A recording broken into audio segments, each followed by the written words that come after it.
এখন হাফ ডিফ্লেকশনের এক্সপেরিমেন্টটা করবো, ঠিক আছে? ঠিক আছে ভাই। হ্যাঁ, এখন আমরা ফিগার হচ্ছে এটা। তো ফিগারের ক্ষেত্রে সবসময় আমরা ব্যাটারি থেকে শুরু করি। ব্যাটারিতে আসুন, এই যে ব্যাটারি দুটো কানেকশন, ব্যাটারি দুটো কানেকশন আসবে কমোটেটরে। কমোটেটর থেকে দুইটা কানেকশন বের হবে, একটা আসবে আরের এক প্রান্তে, আরেকটা আসবে শান্টের এক প্রান্তে, ঠিক আছে? তাহলে আরের এক প্রান্ত আবার যাচ্ছে কোথায়? শান্টের। এটা আমরা চিত্রে খেয়াল করি। চিত্রে দুইটা আসছিল কমোটেটরে, কমোটেটর থেকে একটা আরের, আর থেকে বেরিয়ে শান্টে, আবার কমোটেটর থেকে বেরিয়ে শান্টে। এখন শান্ট থেকে দুইটা বের হবে, শান্ট থেকে একটা বের হয়ে গেছে কোথায়? R1-এ, এই যে R1, ঠিক আছে? আর শান্ট থেকে বেরিয়ে একটা গেছে কোথায়? গ্যালভানোমিটার। এই শান্ট থেকে আবার এই R1 থেকে আবার কই যাবে? গ্যালভানোমিটারে। তাহলে গ্যালভানোমিটার আমাদের দুইটা কানেকশন করবো।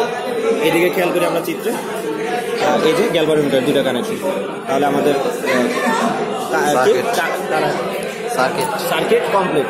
এখন আমরা আছি ইয়াতে, আমাদের এই চারটা করতে হবে, যে খেয়াল করি।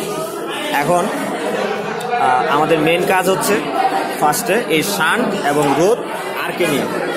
আমরা এইখানে যখন ডিরেক্টে দিব,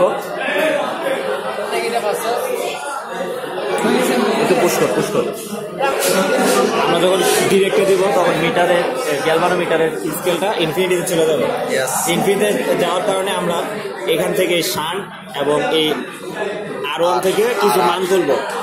সাপোজ আমরা শান্ট থেকে 0.7 তুললাম, আর দেন শান্ট থেকে আমরা 500, 600, 1000-এর মধ্যে, 1000-এর উপরে বা 1000-এর নিচে কাছাকাছি থাকলে মান ভালো হয় বা 1000 রাখতে হয়, এরকম একটা ইয়ে আছে। মান ভালো হয় বলতে 8 থেকে 10-এর মধ্যে রাখতে হবে, 8 থেকে 12-এর মধ্যে রাখতে হবে। আগে এই শান্ট এবং আরের কাজ হচ্ছে আমাদের এই গ্যালভানোমিটারের ইয়াটাকে, রিডিংটাকে কতটা আনা? 8 থেকে 12-এর মধ্যে আনা।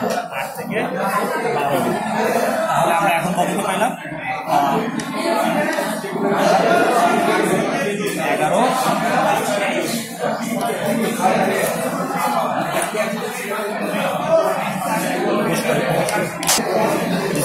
আমরা তাহলে এখানে গ্যালভানোমিটারে 10-এর মধ্যে আমার টাকাটা কিভাবে শান্টের কিছু মান আর হচ্ছে আরের কিছু মান উঠে।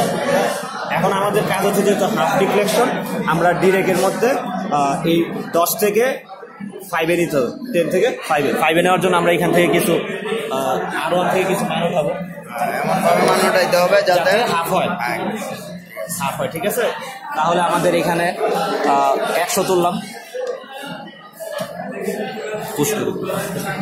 এখন আমরা এখান থেকে 100 তুললাম। 100 তোলার তাহলে দেখতেছি এখানে কি মিটারের গ্যালভানোমিটারের হাফে চলে গেছে, হাফ 5-এ চলে গেছে। ওখানে আসে আমরা একটু, তাহলে আমরা যখন এইটাতে RS 600 তুলছিলাম এবং SA 0.7 তুলছিলাম, আর দেন যখন নাকি এই R1-এ ছিল 0, কোনো রোধ তুলি নাই, তখন আমাদের গ্যালভানোমিটার ডিফ্লেকশন ছিল 10।